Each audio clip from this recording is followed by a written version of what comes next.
Creamy and luxurious butternut squash soup may look like it takes magic to make. Transforming a whole squash into a uniform mass just seems kind of weird. But by following a simple process, you can make this and other creamy vegetable soups in under about 30 minutes. Let's learn the process and how to make this sneaky delicious butternut squash soup so you can make weeknights soup nights.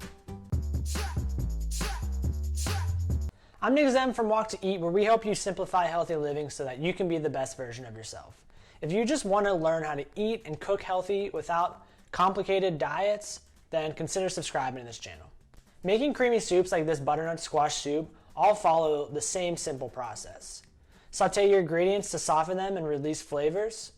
Season with salt. Simmer with a liquid, in this case we're using water. And serve by adding soup in batches to a blender to get that creamy texture. That process to make creamy soups is pretty simple. The hardest part about this recipe is preparing the butternut squash. I love butternut squash. It's sweet and tastes great, but it kind of sucks to prepare. Once you have that put together though, then the soup comes together really easily. So let's start with preparing the butternut squash and how to make this soup. Cut off the woody ends of a 3.5 to 4 pound butternut squash with the sharpest knife you have. It can be tough cutting through the whole thing, as you can see the struggle here. Then stand it up and cut in half. Scoop out the seeds and toss out or roast in the oven. My vote is for roasting. Then peel the skin. Do yourself a favor and get a solid vegetable peeler here. Mine barely cut it, so I immediately bought a new one after I made this video. Just keep at it. This is the hardest part, but it will be worth it. Cut both halves at the base where it starts to ball out. First, tackle the skinny part. Slice lengthwise into 4 pieces, then widthwise into about 1-inch slices. Use a big bowl to hold your squash pieces. This will come in handy later. For the bottom piece, cut across the width into about 1-inch slices, then turn on their flat side and cut into 1-inch pieces. Add to your bowl and make the same cuts to the other half. To chop the onion, trim the top and cut in half through the woody bottom. Lay flat, make 3 cuts almost all the way through the onion parallel to your board. Then turn 90 degrees and make another set of slices all the way through the onion.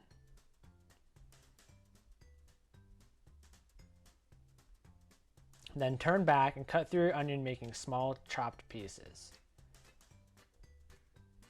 Add to a separate bowl. Smash 4 garlic cloves, peel the skins, and finely chop. Add this to another small bowl.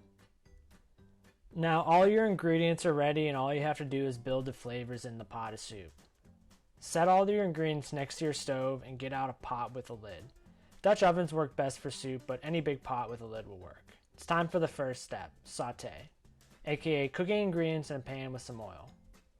Add 2 tablespoons of coconut oil or olive oil to the pot and turn the burner to medium heat. When the oil is shimmering, add the onion. Cook the onion until it's starting to turn brown, about 5 to 7 minutes. Then add the garlic, and it's time for the next step. Season by adding about 2 teaspoons of kosher salt. Give it a good stir. And once the garlic is starting to turn brown and fragrant, about 2 or 3 minutes, add the squash and 5 cups water. Give it a stir to even out. The water should just cover the squash. Bring to a boil over high heat, then cover and reduce the heat to low and simmer. Let simmer for about 15 minutes. Remove from heat and watch out for the plume of steam. Check for doneness by smashing a piece of squash against the side of the pot with your fork. You should be able to easily smash it. Then use a measuring cup or pitcher to scoop the contents of the pot into a blender. Don't fill the blender more than about 3/4 or so full, and make sure it's a nice mix of solids and liquids. You can try pouring the pot into the blender, but this method gets messy. Blend until smooth and uniform. Then pour the creamy soup into a separate bowl. The one you use to hold your cut up squash would work great here. Repeat with the rest of the pot. It took me 3 batches. I like to pour the final soup back into the Dutch oven for easy storing and reheating. You can store it in the refrigerator for 3 to 4 days or just reheat it from the pot when you're ready to dig in. Looks just like one big pot of sunshine. Finally, distribute the soup into bowls using a way better ladle than what I'm using here. I love the consistency of these creamy based soups like this one. It's just perfect. So there are a few things you can do to spice it up. I mean, it's already delicious on its own, but some nutmeg, some cinnamon, or other spices. Fresh herbs are great. I like to dab some soy sauce on, and these are great for any soup. What I'm gonna do, I have some chopped almonds, and then I also roasted the seeds from the butternut squash. So when you're making squash, the seeds often are forgotten, but if you put them in the oven at about 325 or 350 for 15 or so minutes, once they turn crispy, then that's a great little snack or great addition to whatever you're making with the squash.